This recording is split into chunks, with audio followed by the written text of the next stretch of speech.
મારી YouTube channel ચાલો ફરવા છે એમાં આપ સર્વનું સ્વાગત છે। આજે આપણે જોવાના છીએ સેવન સિસ્ટર ફોલ કે જે મેઘાલયમાં આવેલો છે। એટલે કે આ એપિસોડ 7ની અંદર મેઘાલયની અંદર જે સ્થળો આવેલા છે એની મુલાકાત આપણે કરવાના છીએ કે જે ચેરાપુંજીથી માત્ર 3 કિલોમીટર જ દૂર છે। તો આવા ઘણા બધા સ્થળો છે, જેમાંનું એક આ ખાસ સ્થળ જે છે શિવલિંગ, એના પણ હું તમને દર્શન કરાવીશ, એની પણ આપણે મુલાકાત લેશું। તો આ બધુંય આજના એપિસોડ 7માં આપણે જોવાનું છીએ। તો ચાલો શરૂ કરીએ મેઘાલય યાત્રા। આ છે અમારી હોટલ નોબલ કે જ્યાં અમે ગઈકાલે રાત્રે રોકાયા હતા। તો આ હોટલનું ભાડું શું છે અને શું છે એની વિગત તે પણ હું તમને આપી દઉં। તે પહેલાં આપણે હોટલ જોઈ લઈએ। ચાલો, આ છે હોટલનો ડાઇનિંગ એરિયો એટલે કે રેસ્ટોરન્ટ। અમે જે રૂમમાં રોકાયા હતા તે તમને બતાવું, ચાલો જુઓ।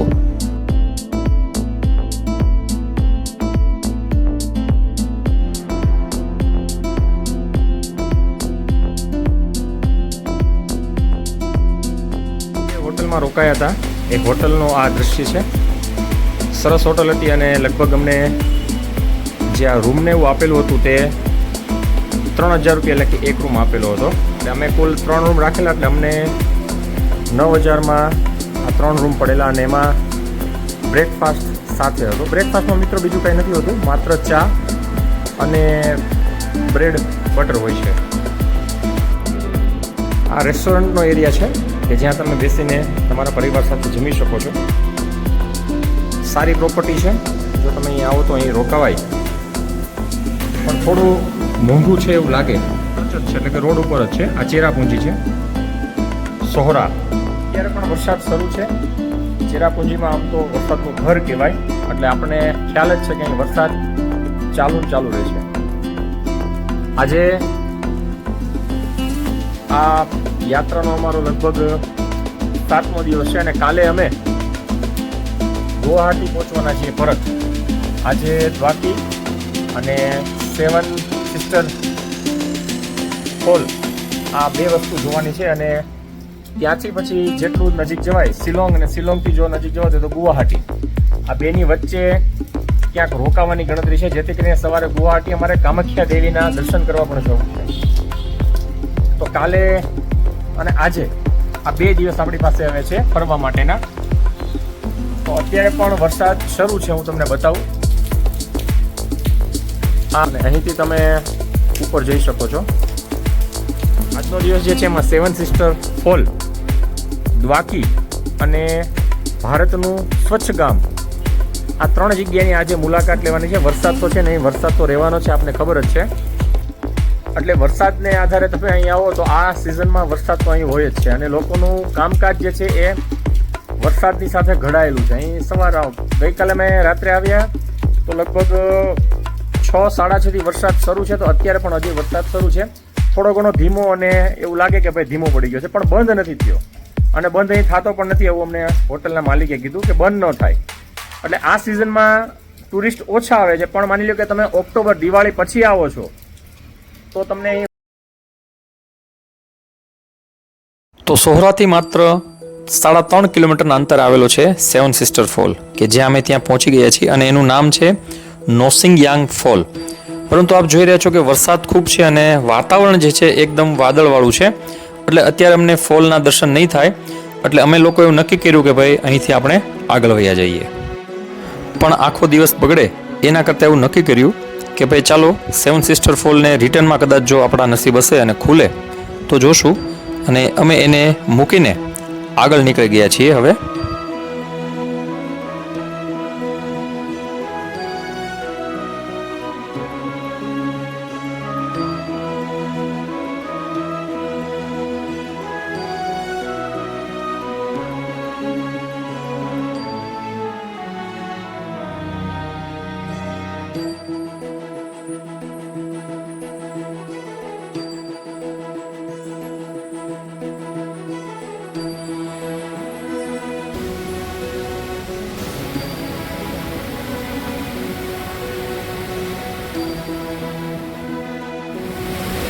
મેઘાલય એટલે વરસાદનું નગર, અને ભારતમાં પડતા વરસાદમાં જે એવરેજ છે એની કરતાં મેઘાલયની અંદર 10 ગણો વધુ વરસાદ પડતો હોય છે. એટલે તમે વિચારી લો કે કેટલો વરસાદ હશે.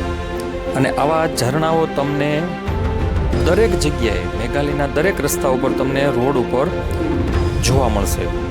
તમે કદાચ અહીં કલાક 2 કલાક બેસો તો પણ તમને ઓછું લાગશે. અને આ વરસાદ જ છે અને એની ખૂબસૂરતી એવી છે કે જે તમને ચોમાસામાં અહીં આવવા માટે ખેંચી લાવે છે. અને એટલે જ અમે આ બધા નજારા જોવા માટે થઈને જ ચેરાપુંજી વરસાદની સિઝનમાં આવેલા છીએ. સેવન સિસ્ટર ફોલથી માત્ર 3 થી 4 કિલોમીટરના અંતરે આવેલો છે આ પૂમ ખિલિંગ ફોલ, જે અત્યારે તમે જોઈ રહ્યા છો. અને એને ચડવા માટે વાંસનો એક રસ્તો બનાવેલો છે અને ત્યાં તમારે ઉપર ટોચ ઉપર જઈને આનો અદ્ભુત નજારો નિહાળવાનો છે. હું પણ પહેલી વાર મેઘાલય આવેલો છું અને આ જે નજારો છે એનું વર્ણન કરવું જ શક્ય નથી, કારણ કે જે નજીકથી જે હું જોઈ રહ્યો છું અને જે મને આ વરસાદની વાછટ મને અત્યારે સતત આવી રહી છે. અને અત્યારે તમે જુઓ તો એકદમ ખુશનુમા વાતાવરણ છે અને વરસાદ શરૂ છે. અને જેને કહેવાય ને એક અનેરો આનંદ તમારા મનની અંદર છે. સતત જે વાછેટ જેને કહો કે ભાઈ જે કહો એ સતત ઉડી રહી છે. અને આ રોડથી જે રોડની બાજુમાં તમે ચાલો છો એને દરેક જગ્યાએ આવા નજારાઓ તમને જોવા મળે છે, આવા દ્રશ્યો તમને જોવા મળશે કે સતત નાના નાના વોટરફોલ તમારી સાથે સાથે તમારો રસ્તો જે તમે જઈ રહ્યા છો એની જોડે તમારી જોડે ને જોડે ચાલશે. જો એટલે આ એક અદ્ભુત નજારો છે. અને હવે આપણે આવી ગયા છીએ એક બીજા વોટરફોલે કે જેનું નામ છે કિન્નરમ વોટરફોલ. તમે જો વરસાદ શરૂ થઈ ગયો છે અહીંયા જે ધોધ છે એની બાજુમાં. મિત્રો, આ કિન્નરમ વોટરફોલ જોઈને તમને ચોક્કસપણે બાહુબલી મૂવી યાદ આવી જશે, કારણ કે જે રીતે આ ધોધ પડી રહ્યો છે અને એમાં પણ ઉપર વાદળો છે, પણ ખરેખર એ ખૂબ ઊંચાઈ ઉપરથી પડે છે. અને ભારતમાં જે 7 ઊંચાઈવાળા વોટરફોલ છે એમાંનો એક આ વોટરફોલ છે.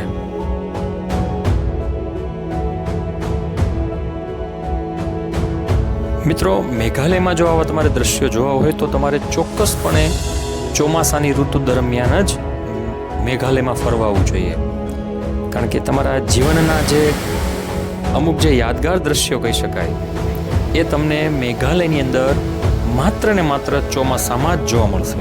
જો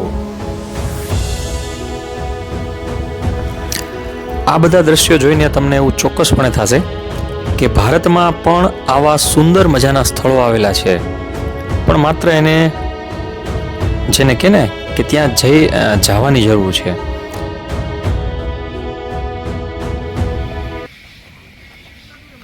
મહાદેવનું મંદિર છે.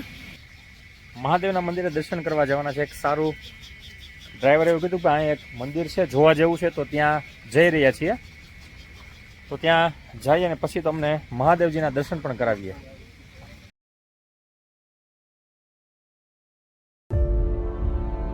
કે આ દ્રશ્યો જોઈને મને એમ થાય કે ભાઈ ખરેખર જો તમે પણ કુદરતની સાથે ક્યારેક એવું લાગે કે મારે સમય વિતાવવો છે તો મેઘાલયમાં આવો, અને એ પણ ચોમાસાની ઋતુ દરમિયાન. એટલે જે તમારા જીવનમાં તમે માનો ને કે ભાઈ તમારે ટ્રાવેલિંગ કરવું છે તો આવા વિસ્તારમાં કરવું. તમારું મન જો થાકી ગયું હોય અને તમે કુદરતના ખોળે ફરવા માંગતા હોય તો આવી જ જગ્યા તમારે પસંદ કરવી જોઈએ. અત્યારે આપણે આ જે સ્થળ છે એને કહેવાય છે ધ રોક, કે જ્યાં કુદરતી રીતે પથ્થરનું એક એટલે કે પહાડમાંથી બનેલું એક શિવલિંગ છે અને એ શિવલિંગ ઉપર કુદરત જળ ચડાવી રહ્યું છે.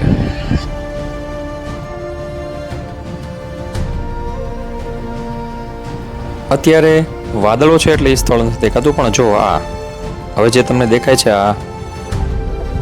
આ ભાગ એ છે શિવલિંગ, અને આને જ કહેવાય છે ધ રોક, કે જ્યાં કુદરત જળ ચડાવે છે. અને આ જે વાદળો દેખાય છે મિત્રો ઉપર, ત્યાં બાંગ્લાદેશ દેખાય છે, પણ અત્યારે વાદળ હોવાને કારણે આપણે એ સ્પષ્ટ નહીં દેખાય. પણ આ આખું વાતાવરણ અને જે આ દ્રશ્યો છે એ ખરેખર જોવાલાયક છે. હવે અમે અહીંથી થોડા નીચે ઉતરી રહ્યા છીએ કે ત્યાં પણ એક ઝરણું છે, કારણ કે આ ઊંચાણવાળો ભાગ છે ને લગભગ આ રોડથી 200 ફીટ ઉપર આ ઝરણું આવેલું છે અને ત્યાંથી આ ઝરણું પડે છે. તો આપણે એ જોવા જઈ રહ્યા છીએ. અને મેં પહેલાં કીધું એમ કે મેઘાલયમાં જે તમે આવો છો ત્યારે તમારે થોડા દાદરા ચડવા પડશે, ઉતરવા પડશે અને પછી જ તમને આ દ્રશ્યો જોવા મળશે. તો જુઓ, આ છે એ દ્રશ્યો કે જ્યાં પાણી ઉપરથી આવી રહ્યું છે અને આ જ પાણી નીચે તરફ એટલે કે અહીંથી આવે છે અને અહીંથી આગળ નીચેની બાજુએ જાય છે. એ પણ હું તમને બતાવું. જુઓ,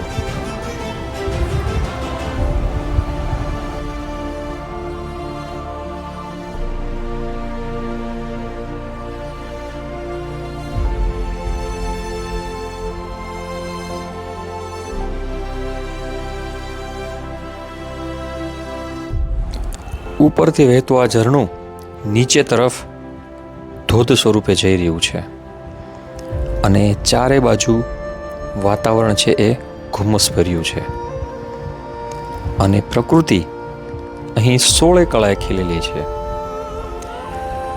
મિત્રો, મને આશા છે કે તમે મારા આગળના જે 6 ભાગના વિડીયો છે તે પણ જોજો, કે જે આખી આ સિરીઝ છે અને આ એનો આજે 7મો ભાગ છે.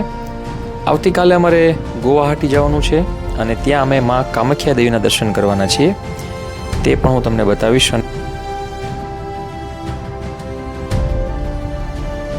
મેઘાલયની અંદર જે લોકો ફરવા આવે છે એનું મુખ્ય આકર્ષણ જેને કહી શકાય એ છે 7 સિસ્ટર ફોલ. અને હવે અમે ફરી એના તરફ જઈ રહ્યા છીએ, કારણ કે અમને હવે આશા જાગી છે કે વાતાવરણ જે છે એ થોડુંક ખુલ્લું થયું છે, વાદળો થોડા ઘટ્યા છે. એટલે અમે ફરીવાર જે આવી ગયા છે આપણે નોસિંગત્યાંગ ફોલ બાજુમાં. અમે 4-5 કલાક પછી આવ્યા છીએ, પણ તેમ છતાં અત્યારે હજુ પણ વાદળો એવા ને એવા છે.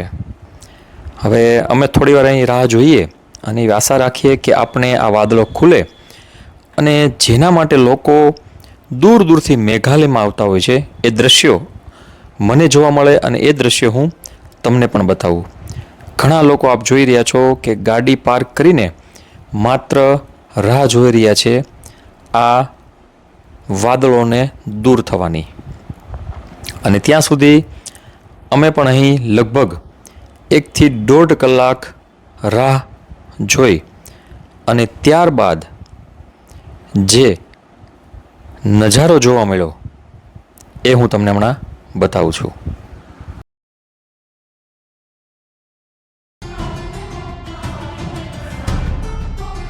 તો આ છે એ નજારો કે જેને જોવા માટે લોકો કલાકો સુધી રાહ જોતા હોય છે અને દૂર દૂરથી અહીં આવતા હોય છે. અને સાચું કહું મિત્રો, તો આ નજારો તમને તમારા જીવનમાં એટલો બધો યાદ રહેશે કે તમે આને ક્યારેય ભૂલી જ નહીં શકો. જે અહીંનું વાતાવરણ, જે ચારે બાજુથી આ ઝરણાનો અવાજ, ધોધ પડવાનો અવાજ જે તમને આવે છે અને દૂરથી જ્યારે તમે આ દ્રશ્યો જોવો છો અને આમ તમને કહું ને કે અમે જ્યારે આ દ્રશ્યો જોયા ત્યારે લોકો આજુબાજુ હતા એ લોકો ચીચિયારી કરવા પાડવા લાગ્યા, કારણ કે એ લોકો લગભગ સવારના જ અહીં બેઠા છે. અમે તો જઈને આવ્યા, પણ અત્યારે જેવો આ નજારો ખુલ્યો એટલે તમને એમ થઈ જાય કે ભાઈ વાહ, કુદરત જે છે અને શું છે કુદરત એ તમે જ્યારે અહીં આવશો ત્યારે જ તમને ખબર પડશે. અને આ છે 7 સિસ્ટર ફોલ, જેને દુનિયાનું સ્વર્ગ પણ કહી શકાય. અને આ જે ધોધ છે એ જે જગ્યાએ ઉપરથી પડે છે એ જગ્યા પણ આપણે જોવા જશું, કે જેને ઇકો પાર્ક તરીકે અહીં ઓળખે છે. અને આ સામેનો ભાગ જે છે, વાદળો જે તમને દેખાય છે અને જે પર્વત દેખાય છે એ પાછળ બાંગ્લાદેશ બોર્ડર આવી જાય છે અને આ ધોધ વહીને ત્યાં બાંગ્લાદેશ સુધી પાણી એનું જતું હોય છે. આ નજારો હું જીવનમાં ક્યારેય નહીં ભૂલું. અને ફરી જોવાનો જો લાવો મળે તો હું પોતાની જાતને નસીબદાર માનીશ, કારણ કે આ જગ્યાએ ફરીવાર હું ક્યારે આવીશ તે મને ખબર નથી. તેમ છતાં મેં એવું નક્કી કર્યું છે કે મારા જીવનમાં હું એક વખત ફરીવાર આ નજારો જોવા માટે મેઘાલયના પ્રવાસ કે મેઘાલયની મુલાકાતે હું ચોક્કસ આવીશ. આ નજારાનું વર્ણન મિત્રો ન થઈ શકે. તમે જુઓ યાર, એટલું કુદરતી સૌંદર્ય ભરેલું છે અહીં આ મેઘાલયમાં, અને એમાં પણ આ ચોમાસાની ઋતુમાં તમે જ્યારે અહીં આવો છો ત્યારે તમને એક જેને કહેવાય ને કે એક ખૂબ મસ્ત મજા આવી જશે યાર. અને અમે લગભગ અહીં 1 કલાક સુધી ઊભા રહીને આ કુદરતના નજારાને માત્ર ને માત્ર નિહાળ્યું. આ કુદરતી નજારો જ્યાંથી શરૂ થાય છે એ આ ઇકો પાર્ક છે, તો ત્યાં આપણે હવે આવી ગયા છીએ. આમાં લાઇટ વ્હીકલના 30 રૂપિયા છે એન્ટ્રી ફી, અને હવે આપણે ઇકો પાર્કમાં પહોંચી ગયા છીએ. તો આ છે ઇકો પાર્કની અંદર આપણે આવી ગયા છીએ. અહીં પણ હોમસ્ટે અને ઘણી બધી હોટલો તમને જોવા મળશે.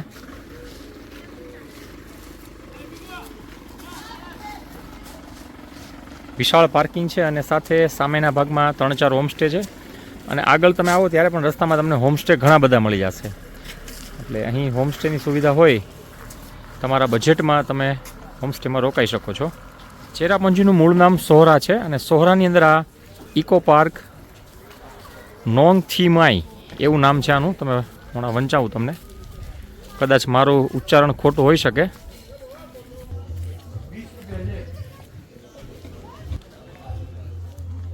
સેવન સિસ્ટર ફોલ જે છે એ અહીંથી જેને કહેવાય ને પાણીનો ભરાવો કરીને કુદરતી રીતે અહીંથી ધોધ સ્વરૂપે નીચે પડે છે.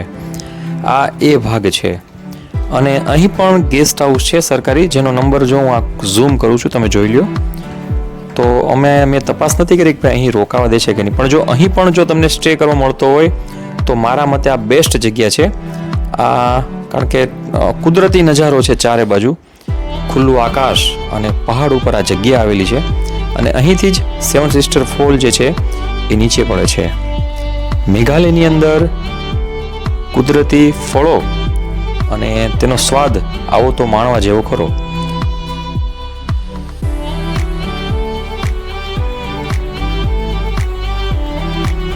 આ ઇકો પાર્ક છે એ આપણે જેને કહીએ ને કે બાળકો માટે ચાઇલ્ડ પાર્ક હોય એ ટાઈપનું અહીં નિર્માણ કરેલું છે.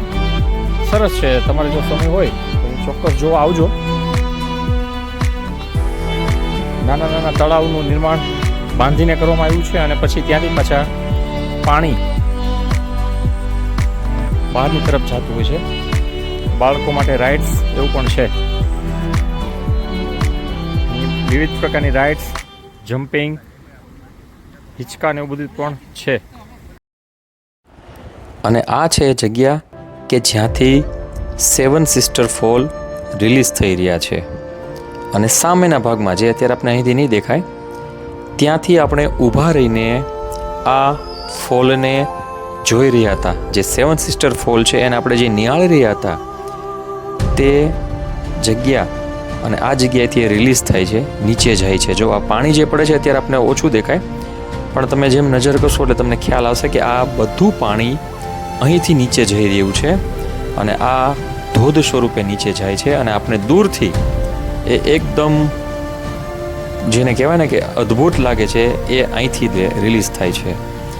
તો આ એક એવો પાર્ક છે કે જ્યાં તમે આવીને તમારો સમય વિતાવી શકો છો, અને આ સેવન સિસ્ટર જે ધોધ છે એના માટે જ આ સ્પેશિયલ આખો આ પાર્ક જે છે બનાવવામાં આવેલો છે.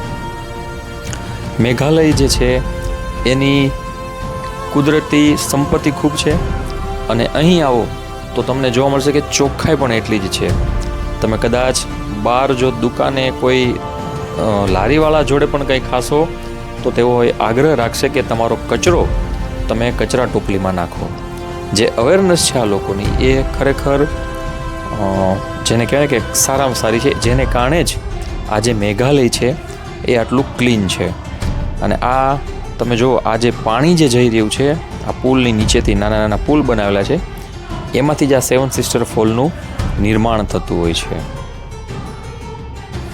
મેઘાલયના પારંપરિક ડ્રેસમાં જો તમારે ફોટોગ્રાફી કરાવી હોય તો તેની પણ અહીં વ્યવસ્થા છે. તમે તમારા કુટુંબ સાથે યાદગીરી સ્વરૂપે અહીં જો ફોટો પડાવશો તો તમને મજા આવશે. ખૂબ સુંદર મજાના ડ્રેસ છે. આ બંને બાળકો તૈયાર થઈને જઈ રહ્યા છે અને અહીં એનો ચાર્જ જે હોય છે નોમિનલ ચાર્જમાં આ લોકો ફોટા પાડતા હોય છે. અને આ છે મેઘાલયનું હવામાન વિભાગની ઓફિસ કચેરી. અને અહીંથી જ મેઘાલયમાં કેટલો વરસાદ પડવાનો છે એની આગાહી થતી હોય છે અથવા તો મેઘાલયમાં કેટલો વરસાદ પડ્યો છે એ બતાવતા હોય છે. તો ફરી આજે અમે જમવા આવી ગયા છીએ ઓરેન્જ રૂટ્સમાં, જ્યાં ગઈકાલે આપણે જમ્યા હતા ત્યાં ફરીવાર આજે ત્યાં જ જમવાનું છે, કારણ કે જમવાનું ખૂબ સરસ છે. જે લોકો મેઘાલયમાં ચેરાપુંજીની મુલાકાત લેતા હોય છે તે ચોક્કસપણે અહીં એક વખત પોતાનું જમવાનું અહીં લેતા હોય છે. અને આ ખરેખર એક બેસ્ટ વેજીટેરિયન હોટલ છે ઓરેન્જ રૂટ. અને આખી હોટલનું સંચાલન બહેનો કરે છે. આના માલિક છે એ સાઉથ ઇન્ડિયન છે. અને